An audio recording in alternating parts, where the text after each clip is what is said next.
Nice nice nice. আইসেলি মুকি মারলি কিন্তু মাথায় মারবো।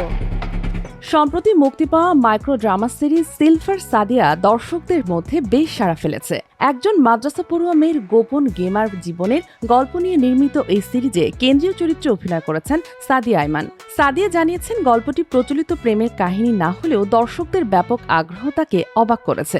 সিরিজটি দেখার পর অনেকেই এর দ্বিতীয় সিজনের অপেক্ষার কথা জানাচ্ছেন।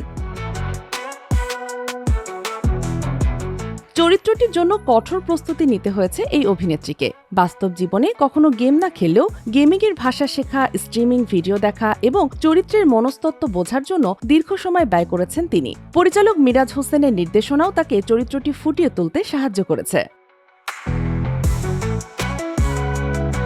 সাদিয়ার মতে এই চরিত্র শুধু একজন গেমারের গল্প নয়, বরং এমন অসংখ্য তরুণ তরুণীর প্রতিচ্ছবি যাদের প্রতিভা রয়েছে কিন্তু সুযোগের অভাবে তা প্রকাশ করতে পারে না। অভিনয় জীবন নিয়ে নিজের দর্শনও স্পষ্ট করেছেন সাদিয়া আইমান। তার ভাষায়, সৌন্দর্যের প্রশংসার চেয়ে অভিনয়ের প্রশংসায় তাকে বেশি অনুপ্রাণিত করে, কারণ একজন শিল্পীর আসল পরিচয় লুকে নয়, তার অভিনয়। আর সেই বিশ্বাস নিয়েই তিনি এগিয়ে যেতে চান নতুন নতুন চ্যালেঞ্জিং চরিত্রের পথে।